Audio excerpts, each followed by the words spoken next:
Olá, eu sou Vinícius Naron, sou estudante de um curso Milagres e hoje gostaria de falar um pouco sobre esse livro. Aqui na cidade de Ourinhos nós temos um grupo de estudos e nesse grupo a gente consegue desenvolver algumas ideias, algumas noções, alguns entendimentos sobre o curso. E eu gostaria de gravar esse vídeo para as pessoas que têm interesse nesse estudo, sentem um chamado para realizar esse estudo, e principalmente se a pessoa quiser participar conosco presencialmente. Nossos encontros acontecem de segunda-feira, quinzenalmente. Então, a ideia com esse vídeo é que nós possamos trazer alguns conceitos iniciais sobre o livro, para que a pessoa possa ir se familiarizando, conhecendo um pouquinho sobre do que se trata. Isso que eu considero um grande documento entregue para a humanidade, um documento espiritual, entregue pela espiritualidade superior, e eu vou falar mais sobre isso daqui a pouco. Mas é um livro muito especial. Eu vou contar um pouquinho da história dele para vocês, para ir familiarizando, para nós irmos nos ambientando nessa atmosfera do Curso Milagres. Então esse livro, ano passado, se não me engano, ele completou 50 anos de escrito.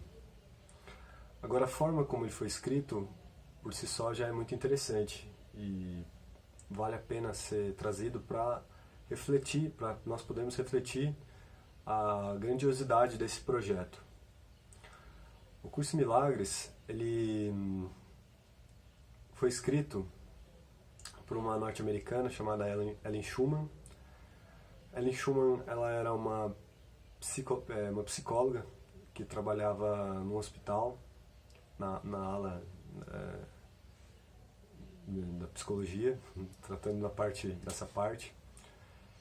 E Ellen Schumann não teve muita profundidade espiritual em sua vida, assim.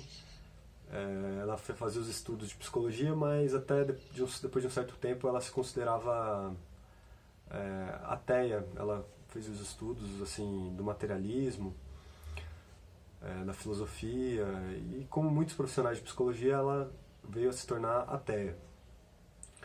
Mas foi então que naquela época, na década de 60, e ela estava trabalhando nessa ala de um hospital americano, e esse hospital era um ambiente de trabalho muito estressante, puxado, difícil. Havia vários desafios de relacionamento lá, mas ela tinha um braço direito, uma pessoa com quem ela confiava, um amigo, que nesse momento eu não me lembro o nome dele, mas ele foi muito importante para ela nesse momento. Pois o que aconteceu? Nessa época, Ellen Schumann começou a ter alguns processos que para ela não eram muito normais, muito usuais. Ela começou a ter algumas visões de olhos fechados. Então, quando ela fechava o olho, ela via com muita clareza e muita nitidez algumas visões. E aquilo para ela era super estranho, ela nunca tinha tido aquilo na vida dela. E eram visões assim muito vívidas, né? Com detalhes, cores. Às vezes ela sentia que estava lá naquele lugar.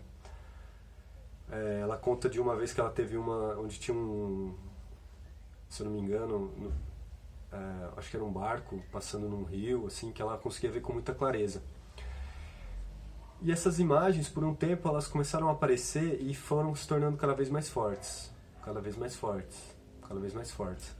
E, junto com isso, ela também começou a ter sonhos muito vívidos, muito lúcidos, com mensagens muito marcantes. E um desses sonhos, que ela encontra um livro, é bem interessante, isso acho que não carece falar nesse momento, mas basicamente ela encontra um livro que estava escrito a Esculápio, que é um nome de um deus grego da cura. Esculápio, né? Aes é o jeito que escreve, mas é Esculápio. Mas por quê? O que isso tem a ver? O que acontece é que depois nessa época que ela tem esses sonhos, essas visões muito claras, ela um dia, de repente, assim, ela escutou uma voz na cabeça dela que disse assim: esse é um curso em milagres, tome nota. E ela achou muito estranho essa voz falar isso na cabeça dela. Falou assim: meu, que isso? Que loucura é essa? E ela ignorou a voz e continuou, e depois de um tempo a voz veio de novo: esse é um curso em milagres, tome nota. E ela falou assim: caramba, mas né, que significa isso? E foi que ela foi resistindo, e até que uma vez, eu acho que ela, se eu não me engano, ela conversou com esse amigo dela lá do hospital. Ele falou assim: olha, escreve, vai, na pior das hipóteses você descarta, não, que diferença faz isso? E então ela começa a escrever. Esse é um curso em milagres, e aquela voz começa a ditar o que seria um livro. E começa a ditar, e ela começa a escrever. E ela começa a ficar realmente muito assombrada com o que ela está escrevendo, porque ela começa a trazer conceitos que ela não tinha a menor noção daquilo, que ela não fazia parte da vida dela, né? Ele tinha uma linguagem filosófica e poética muito grande. Mas ela continua escrevendo. E ela mostrava pro parceiro dela, e o parceiro dela também ficava assombrado, falou assim: que isso, né? Mas a parte mais legal foi quando ela já tinha escrito bastante, e de repente ela percebeu que a voz que estava falando, a voz que estava narrando aquilo para ela, era a voz de nada mais, nada menos do que de Jesus Cristo. Essa voz estava ditando para ela em linguagem cristã, linguagem crística. Então usavam termos da terminologia cristã, como por exemplo salvação, inferno, céu, paraíso, filhos de Deus, Deus, Pai. Usava essa terminologia. Só que em determinado momento ele fala deixando claro que era ele que passou pelo Calvário, pela vida de Jesus como nós conhecemos da religião. E aí nesse momento ela realmente fica assombrada, e ela acha que está com algum problema psicológico, ela acha que está ficando louca, alguma coisa assim. Então ela realmente conversa com esse amigo dela, fica muito assombrada, muito assustada com isso, né? E porque assim, o que acontece? Ela não tinha nenhuma ligação com o cristianismo. Ela era judia, a família dela era judia, e depois de um tempo, quando ela cresceu, ela acabou se tornando ateísta. Então era uma coisa muito estranha aquilo, né? Então ela realmente começou a duvidar da sanidade dela, se ela estava bem, né? Mas enfim, isso são alguns detalhes sobre o livro que envolvem toda a mística do nascimento dele, e existem muitos outros detalhes que talvez não caberia para hoje. Mas o fato foi que ela resistindo um pouco, né?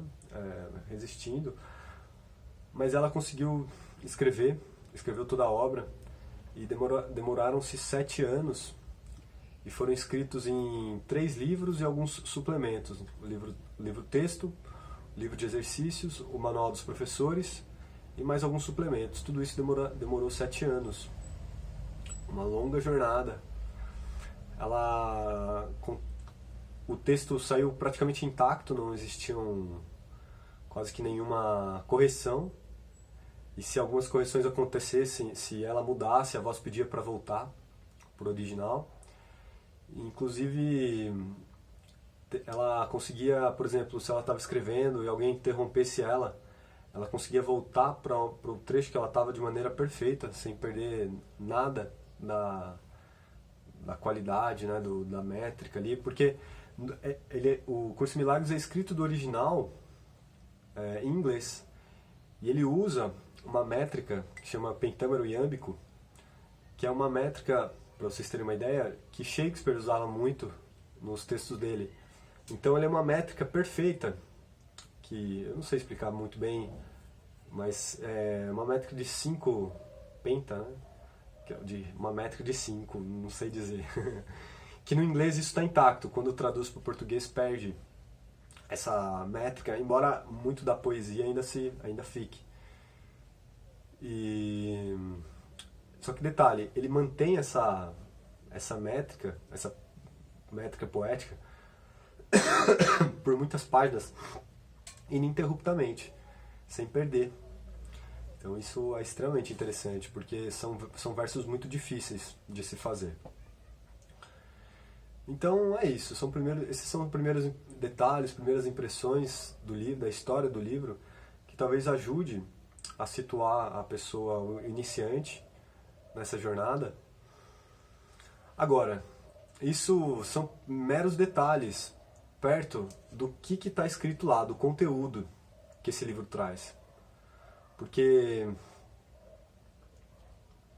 até então estamos só pincelando acontecimentos, né? Agora, tranquilamente, e isso aconteceu comigo, sem saber a história do livro, sem saber de nada, quando você abre para ler ele, você fala assim, existe algo muito estranho aqui. Não, estranho não, né? Existe algo muito surpreendente aqui. Porque é de uma clareza e de uma sabedoria completamente distante do que nós normalmente estamos habituados no mundo. De uma maneira muito simples. Poderia dizer que existe uma sabedoria ali tão profunda que seria praticamente impossível, ou vamos dizer que seria impossível falar dessa maneira, seria praticamente impossível uma mente humana desenvolver a profundidade daquelas ideias. Incrível, é realmente surpreendente. Então, o que a gente pode esperar do Curso em Milagres, né? Qual que é o objetivo? O que esse livro traz para a humanidade que o faz tão diferenciado de tudo? Muito embora muitos conceitos não sejam absolutamente novos para quem tem o estudo do conhecimento, Ana, minha cachorrinha está aqui. Embora não tenha nada que seja absolutamente novo, quer dizer, existem coisas que são. Embora muitos conceitos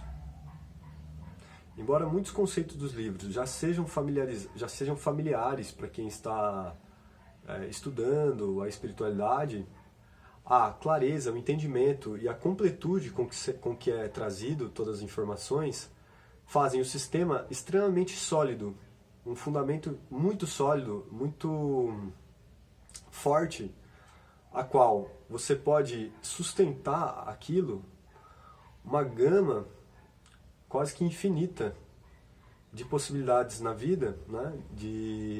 Em que aquilo vai ser uma sustentação. Então ele vai trazendo respostas, vamos dizer assim, para uma infinidade de questões e situações de vida, que aquilo vai criar uma condição de ser um conhecimento tão puro e verdadeiro que se você aplicar aquilo, é praticamente impossível ter qualquer chance de erro, né? É um sistema de pensamento absolutamente completo. E isso, para vocês entenderem, é necessário o estudo do livro. Eu estou aqui só dando pequenas pinceladas para a gente entender para onde vamos chegar. Só que esse sistema de pensamento é completo com qual objetivo, né? Qual é a meta dele?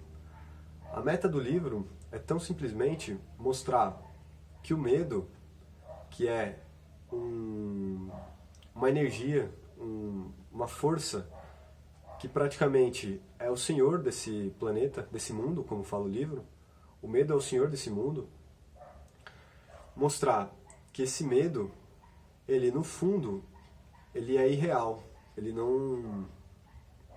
esse medo, ele simplesmente mascara um bloqueio, ele é um bloqueio para se chegar à realidade, e essa realidade é a presença do amor.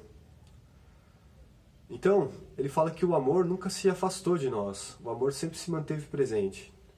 No entanto, com os nossos pensamentos de medo e de separação, os dois estão interligados, com esse pensamento de medo e separação, nós criamos uma blindagem para o amor e o amor não consegue penetrar. E aí, por ele não conseguir penetrar, nós nos sentimos esvaziados, nós nos sentimos vazios. Falta o alimento, não o alimento do corpo, o alimento do espírito. Nós nos sentimos, então, como se diz, exilados, separados, na linguagem do livro. E os separados são aqueles que creem, através dos seus pensamentos, de que eles estão separados daquilo que seria o universo, ou a verdade, ou a realidade. E por eles terem essa situação, essa situação de separação, eles começam a agir com muito medo. O medo se torna o senhor de suas ações, de suas escolhas e ações. Imagine, você é um pedaço de vida que se destacou do resto. E quando você faz isso, você se sente separado, você se vê separado. E nessa separação, o mundo, as coisas começam a se tornar muito ameaçadores. As pessoas se tornam muito ameaçadoras. Parece que tudo está indo contra esse pequeno pedacinho de vida que se destacou. Então, são riscos de saúde, são riscos sociais, são medos da escassez, medo da fome, medo de ficar sem lugar, sem abrigo. Todos esses medos que nós vemos hoje, todos eles têm esse nascimento em comum, essa raiz em comum, que é o pensamento de que você se separou, que você se destacou.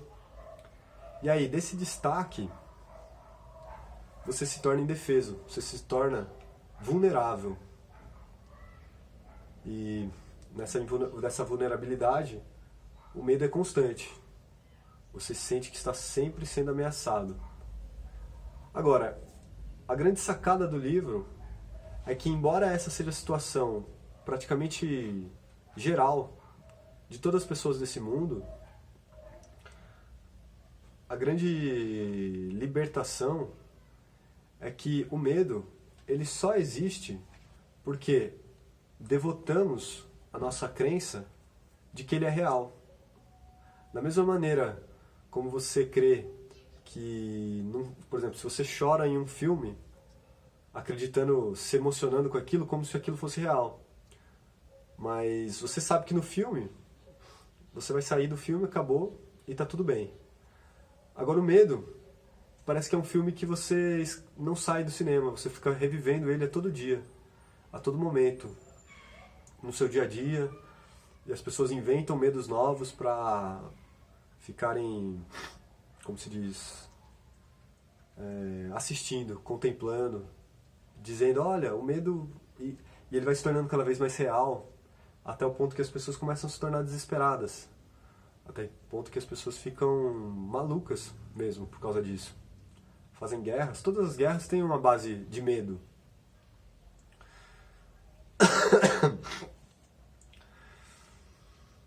Então...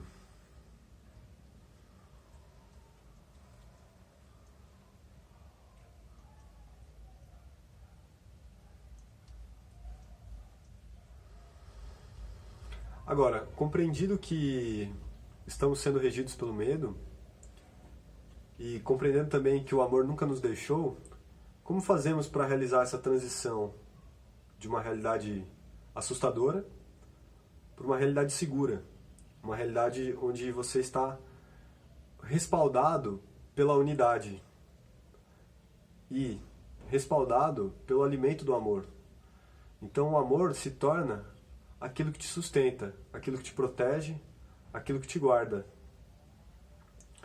Como fazemos essa transição? Basicamente, o que o livro propõe, e isso é um estudo aprofundado durante todo o livro, né? Mas basicamente o que o livro propõe é que você comece a se atentar ou comece a se voltar para aquilo que seriam os obstáculos para o amor. Esses obstáculos para o amor são diversos pensamentos e crenças. Porque aí que vem uma chave muito interessante também, é que ele fala que toda doença, ela está na mente. Ela não está no corpo, e ela não está no espírito, e nem está em Deus, nem está no universo, nem está na realidade. Ela fala que todo problema, toda doença, todo pecado, todo desvirtuamento acontece na mente. Nisso que o curso traz como mente. E o que é a mente? A mente é simplesmente um instrumento em que você realiza escolhas daquilo que você valoriza. Então, se eu valorizo isso, eu realizo essas escolhas. Se eu valorizo aquilo, eu realizo aquelas escolhas.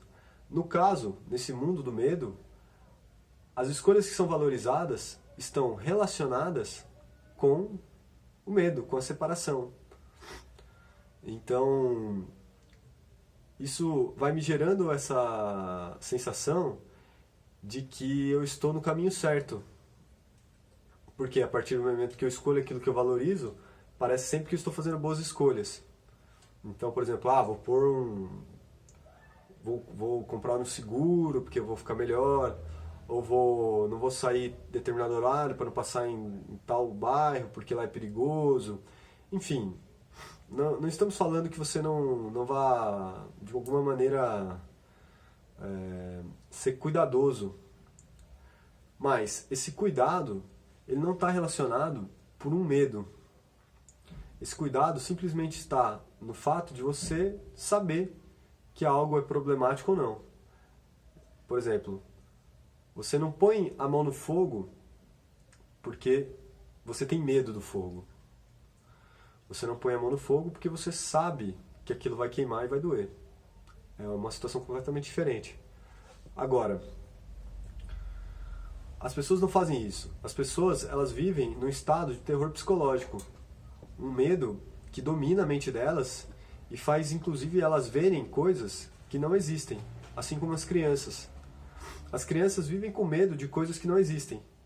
Mas para nós que somos adultos, é fácil ver isso da criança. Você fala assim, nossa, que bobinha, né? Tá com medo do guarda-chuva na parede.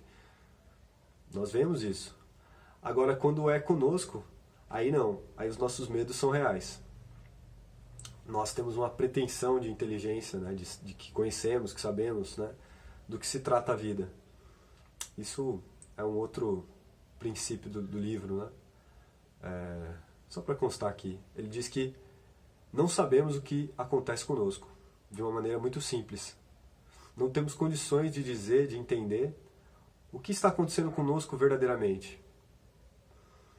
E, por não sabermos isso, tentar controlar qualquer tipo de coisa seria uma bobeira muito grande, um gasto de energia que apenas iria servir para aumentar o seu terror, o seu estado de pânico, né? Em que fica evidente a sua, como se diz, fica evidente a sua incapacidade ou a sua vulnerabilidade. Imagine assim, quem garante que você, pensando como um separado, não vai estar andando na rua e vai cair um meteoro na sua cabeça? Tem uma história que as pessoas contavam quando eu era criança, não sei se é verdade isso. Mas vamos lá, né? Só pra gente ilustrar. Contava a história de uma pessoa, eu creio que deve ter acontecido isso na história já, mas é assim. A mãe de uma pessoa, a filha ou o filho pergunta pra mãe e fala assim, mãe, eu posso viajar pra tal lugar? Ela fala assim, não, lá é muito perigoso, não pode ir. E aí a pessoa fica em casa, e aí literalmente cai um meteoro na casa da pessoa e a pessoa morre. É meio... tipo, se essa história não for real, com certeza muitas histórias similares a essa já aconteceram. Em que você, por medo de algo, se priva, mas você não tinha como garantir que aquilo que você não fez não seria o mais seguro. Né? Como esses filmes de profecia, assim, que a pessoa... não pegue o voo, né? Porque o voo vai cair. Então, não temos condições, não sabemos o que está acontecendo conosco, não sabemos o que está acontecendo aqui do meu vizinho aqui atrás. Agora, por separado, isso é uma fonte de mais terror ainda, de muito medo. O medo, isso vai fazer o medo ficar ainda pior. E então, o separado, ele cria estratégias para isso, que é cada vez mais se proteger, cada vez mais criar cascas, né? Proteções, muros mais altos, segurança, câmera, põe cerca, aumenta o rigor das penas, você sai menos de casa, enfim, toda essa prática que existe hoje no mundo de se isolar.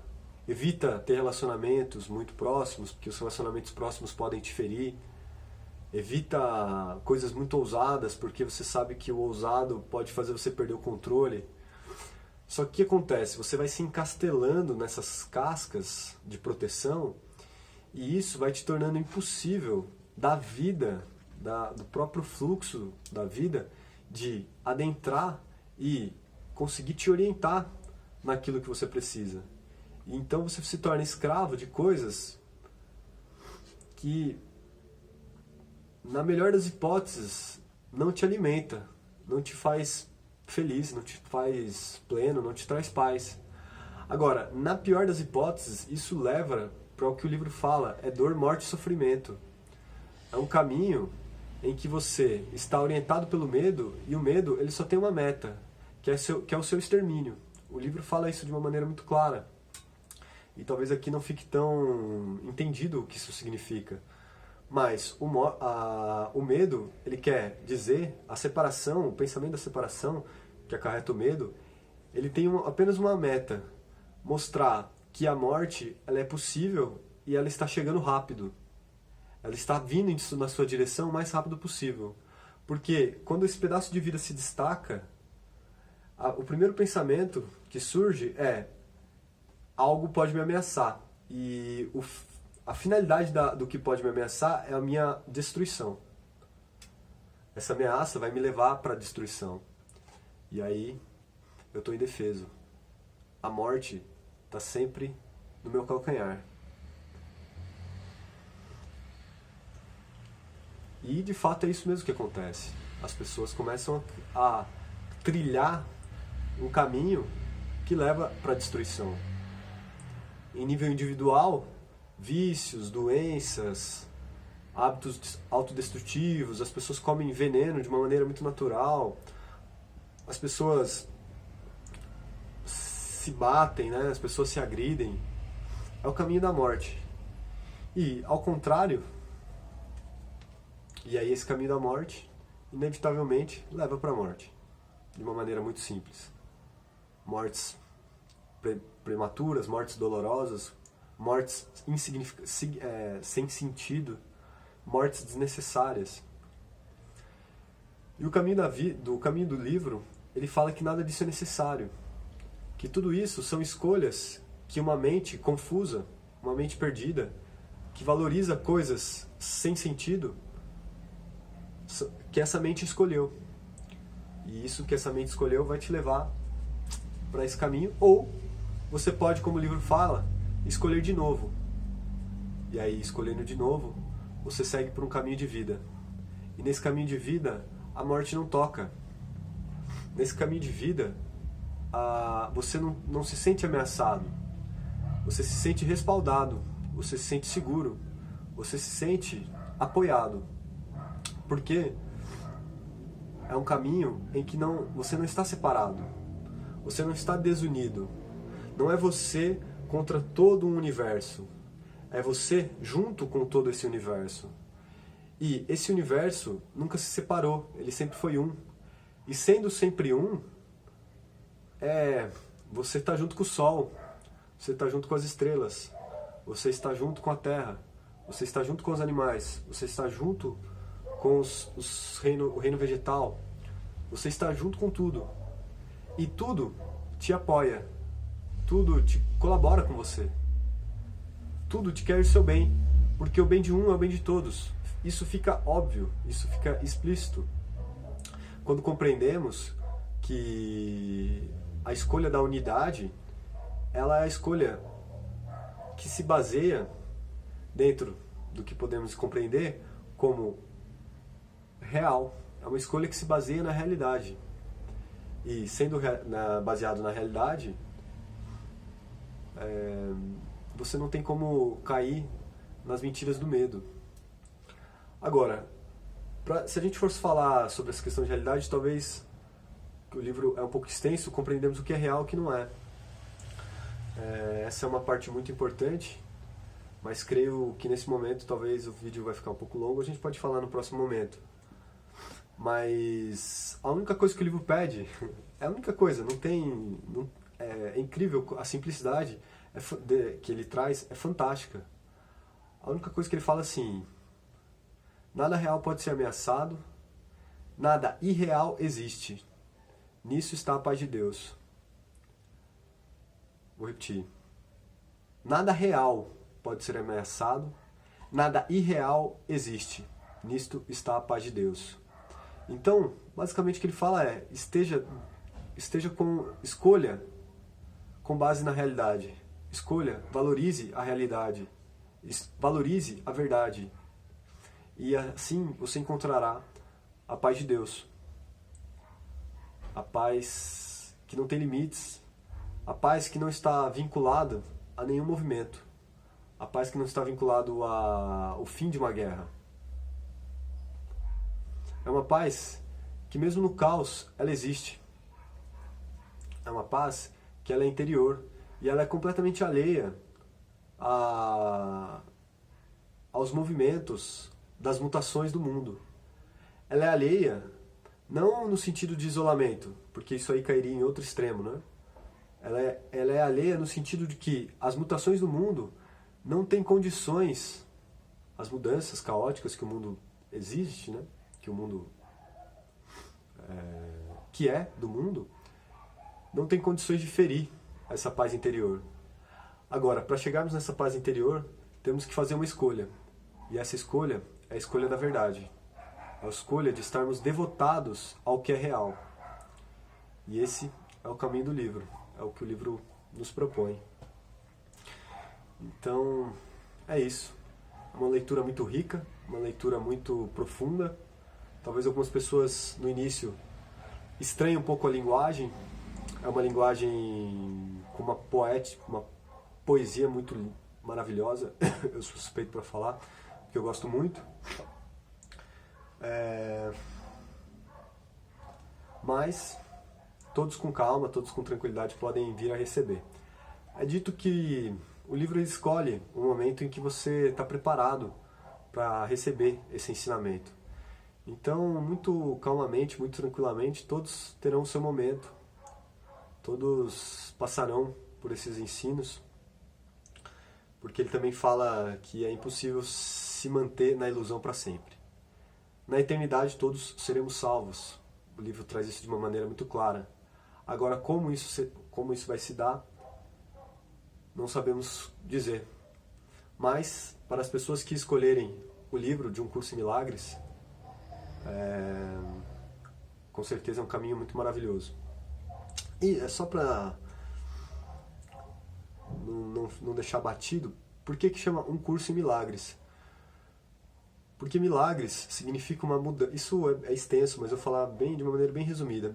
Um milagre dentro do livro, ele não tem a mesma conotação que nós temos da linguagem comum, como milagre ser aquilo que é impossível, né? Ah, nossa, isso é um milagre, como se fosse uma realização, um feito muito difícil, ou um feito sobrenatural. Isso pode acontecer também. Mas o que o livro está querendo dizer é que a mudança, esse feito sobrenatural, na verdade, é simplesmente a mudança de um pensamento de medo para um pensamento de amor. Isso é o que significa milagre. E dessa mudança do medo para o amor, muita coisa pode acontecer, repercussão no plano exterior, vamos dizer assim, pode acontecer. Tá, eu sei que essa parte do que é milagre, precisamos aprofundar, isso vai ser aprofundado na leitura e eu posso falar mais sobre isso em algum outro momento. Foi só para deixar o gostinho da coisa mesmo. Bom, no mais, é isso. Eu agradeço profundamente a oportunidade de poder dividir um pouco disso, que para mim é tão importante. Espero que você goste, espero que você aproveite a leitura. Se tiver qualquer dúvida, entre em contato comigo. E se quiser participar do nosso grupo de estudo, toda segunda-feira, eu convido você, é muito especial. É lá no espaço Soul Light, de 15 em 15 dias. Entre em contato comigo para saber as datas certinho, o local, tudo. E é isso. Muita gratidão. Espero encontrá-los. Até mais.